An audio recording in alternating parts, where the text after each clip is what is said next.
Are you moving to the Tucson, Arizona area? You'll want to make sure to watch this video before making the deciding factor to move here.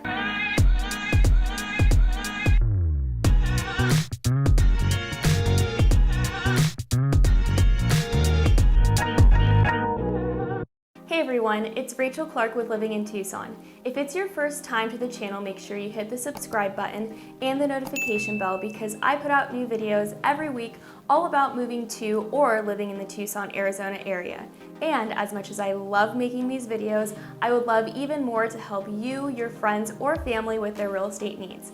I'll leave my contact information below. You can text, call, or email me. Now let's get into the video. It's always smart to research a city before you make the move. Today, I really want to talk about some reasons why people might choose to move to Tucson or decide that Tucson might not be the best place for them. This might not be a negative thing for you, but to just help decide if Tucson, Arizona is the best place for you. Number one is the hot summers. First, let's talk about one of the biggest topics that comes up quite often, the hotter weather. Tucson is a desert climate, and temperatures during the summer months can be pretty hot, especially exceeding north of 100 degrees. For people who are not used to this kind of heat, it can be a little uncomfortable. Additionally, the hot weather can limit outdoor activities and require extra precautions to stay hydrated and cool. The positive side of this is that Tucson's heat is a dry heat, meaning the majority of the time when it's in the hotter months, there's very, very low humidity, which makes it a little bit more doable. The higher temperature months tend to only last a few months, and the rest of the year is beautiful with very mild weather and lots of sunshine. Climate and weather is always something very important to consider when moving to a new place. Number two is the limited sports teams. While Tucson does have some sports teams and facilities, it may not offer the same level of sports culture and fandom as other bigger cities. We currently do not have a major league team in town, but we do offer a lot of sports options like the Tucson Roadrunners, the Tucson Sugar Skulls, FC Tucson, and all of the University of Arizona sports. This year, Tucson will be hosting the Live Golf Tournament. That will be a bigger attraction and will be very exciting and bring a good crowd to town. One thing to consider is that Tucson is less than 2 hours away from Phoenix, so it makes it easy to hop on the I-10 and catch any major sports teams. So if you're wanting to be more in the action when it comes to major sporting events, Tucson might not be the best place for you. Number three is public transportation. Limited public transportation is also a potential downside of living in Tucson. While there is a public transportation system, it's not as extensive as larger cities, which can be inconvenient for those without a car.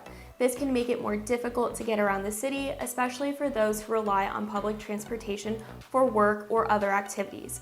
The SunTran, which is the city's bus in Tucson, is limited mainly to City of Tucson limits, and some of the routes are only accessible Monday through Friday.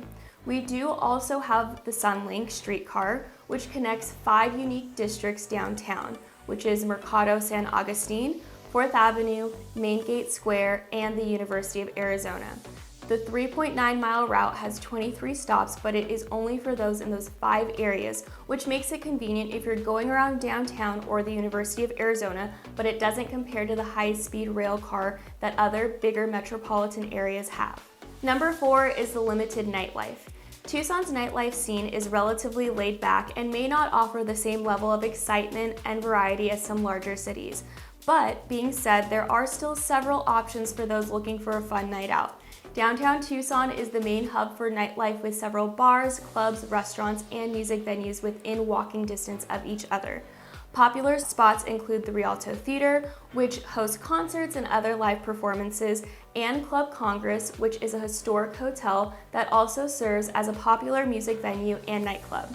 For those looking for a more low-key night out, there are several bars and lounges in downtown and 4th Avenue area that offer craft cocktails and a relaxed atmosphere.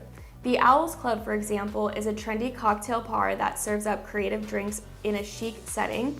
Tucson also is known for its craft beer scene with several breweries and tap rooms located throughout the city. Tucson Old Pueblo Vita Brewing Company, for example, is a popular spot for beer enthusiasts, and it has a rotating selection of local and regional brews on tap.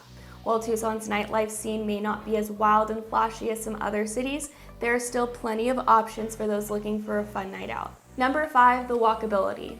Overall, Tucson is a bigger city with a car-centric culture, which can make it challenging for pedestrians to get around in certain areas. That being said, there are some neighborhoods in Tucson that are more walkable than others.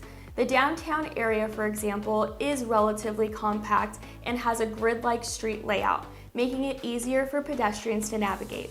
The University of Arizona area is also relatively walkable, with several shops, restaurants, and amenities within walking distance. Outside of these areas, however, walking can be a little bit more challenging due to the city's layout and lack of pedestrians infrastructure.